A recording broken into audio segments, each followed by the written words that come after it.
Good morning, Falcons. I'm Alexa. And I'm Gracie, and you're watching The Falcon Report. We hope your midterms went well, and we're excited for the start of the second semester. The first semester is the start of new health and gym schedule changes. I wonder what people think of this change. Well, Michael and Charlie have all the details. Take a look. This school year, the physical education and health period length changed from a mini to a full block period. This has created a major change in students' academic experience.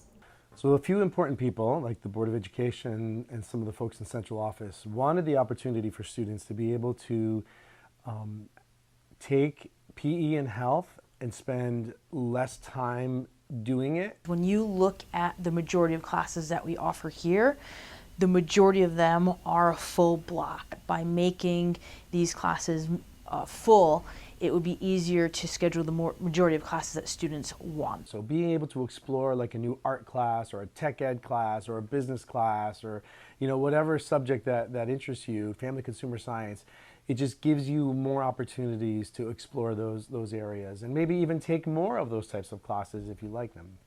It's not great because students won't have it every year, and I think it's really important to be active and do a little bit every year versus a lot every other year.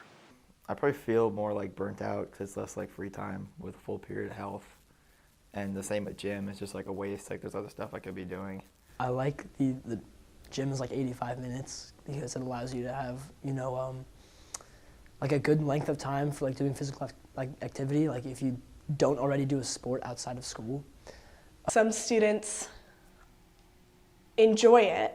They like having a full period of just PE. It's a nice way for them to get a break, have some fun, play some games, and just take a breather from school. Not only has the new scheduling affected students' physical education and health experience, but has also caused issues with scheduling classes students would like to take.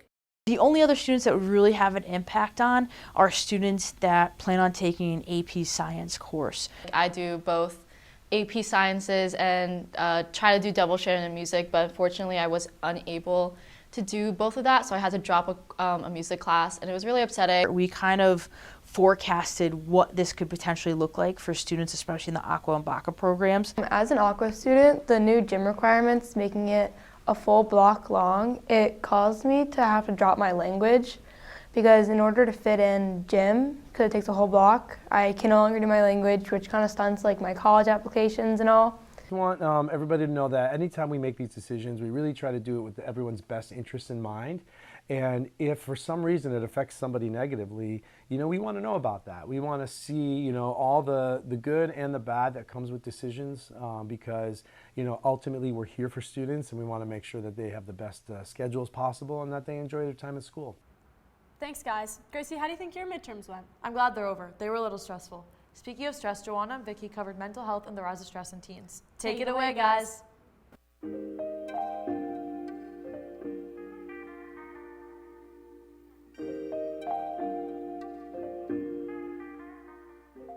There has been a 31% increase in teen stress in the past decade that has been affecting students globally. It's out of control. I mean, we're in an epidemic with anxiety and stress with the pressures that you guys are faced between your grades, college, peer relations, social media. Students walking alone with their head down, out of class, or hanging out in the bathroom, I always stop and ask what's going on, how they are.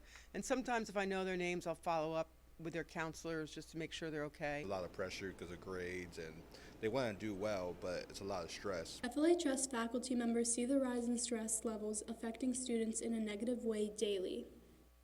We have so many kids who are being hospitalized, who are not coming to school, who are avoiding stuff, who are engaging in drinking and vaping and all that unhealthy coping skills just so they can kind of function. And at some point it's like, where is the healthy in all that? How do FLHS students cope with stress themselves? I put some music in my AirPods or go to the golf range. It really eases my stress. I love listening to music. Just throwing on some either ambient music or just music I love, that helps a lot. I have to communicate with my coaches or my directors or just teachers in general so then I can tell them that, hey, I have all this other stuff going on. I usually try to break up my work to make it more easier to handle. There are many different interventions for stress. It can be as simple as taking a deep breath, taking a walk, working out, listening to music, journal. It really does depend on the level of stress. The recent increase in stress has been a challenge for us all, but there are ways to deal with it and places to get help. You are not alone. Thanks for tuning in, Falcons. We hope you enjoyed. And don't forget to support the boys basketball team home tonight at 7 versus Stanford. Have a good weekend, Falcons. I'm Alexa. And I'm Gracie, and this has been The Falcon Report.